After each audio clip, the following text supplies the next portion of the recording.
Beneath the grey, rolling surface of the North Atlantic, where sunlight weakens quickly and the water grows heavy with cold, a quiet life unfolds close to the ocean floor. Here, among gravel beds and rocky plains, the haddock moves with steady purpose, neither hurried nor idle, shaped by currents older than memory. It is not a fish of spectacle, but of persistence, built for endurance in a world where stability is rare. The haddock's evolutionary story is closely tied to the rise of cold, productive seas. As oceans cooled and nutrient-rich currents intensified, certain fish adapted not to chase prey in open water, but to live near the bottom, where food settles and conditions remain relatively constant. The haddock emerged as one of these specialists, refining a body designed for balance rather than speed. Its form is streamlined yet sturdy, allowing it to hover just above the seafloor with minimal effort. The haddock's most recognizable feature is the dark lateral line running along its pale body, a sensory highway that detects subtle vibrations in the water.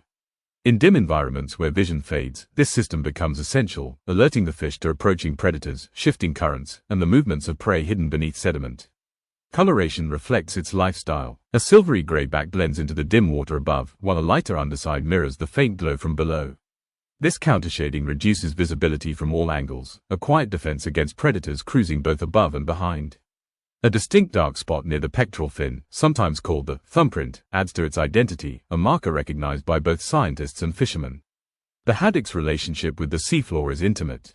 It feeds primarily on bottom-dwelling organisms, worms, crustaceans, mollusks, and small fish. Moving slowly across the substrate, it samples the sediment, guided by scent and vibration rather than sight. Feeding is methodical, unhurried, reflecting a metabolism tuned to cold water and limited energy expenditure. Seasonal rhythms shape its movements. Haddock do not migrate across oceans, but they do shift depth and location in response to temperature and spawning cycles. During breeding season, adults gather in large numbers, releasing eggs into the water column. These eggs drift freely, carried by currents before settling into deeper habitats as juveniles, beginning life already shaped by the sea's motion. Socially, haddock are gregarious. They form loose schools, not tightly synchronized like open water fish, but connected enough to reduce individual risk. In numbers, they confuse predators and increase collective awareness of danger. This balance between independence and cooperation has proven effective for millions of years. The haddock's place in human history is significant. For centuries, coastal communities depended on it as a reliable source of food. Unlike more elusive species, haddock's predictable habits made it accessible, and over time, this accessibility became a vulnerability. Industrial fishing transformed the haddock's relationship with humanity. Advances in technology allowed fleets to reach deeper waters and harvest fish at unprecedented scales. Populations declined, not gradually, but abruptly, revealing how quickly even resilient species can be overwhelmed. In some regions, haddock numbers fell to historic lows, forcing restrictions and reshaping fisheries management. Recovery has been uneven. In areas where quotas, protected zones, and seasonal closures were enforced, haddock populations began to stabilize. In others, environmental change complicated recovery. Rising ocean temperatures alter prey availability and disrupt spawning cycles finely tuned to cold water. The haddock, adapted to consistency, now faces variability on a scale it has never known. Ecologically, the haddock remains a vital link in the marine food web.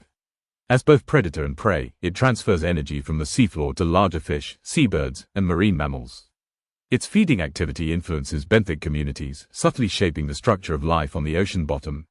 The haddock's survival strategy has always been moderation. It does not dominate its environment, nor does it retreat entirely.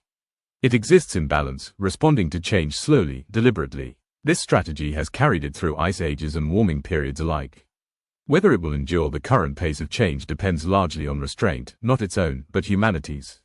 In the cold, dark waters where currents never truly rest, the haddock continues its steady patrol of the seafloor, following paths traced by evolution and tide. It asks for little: cold water, clean habitat, time. Whether those conditions remain is a decision made far above the surface.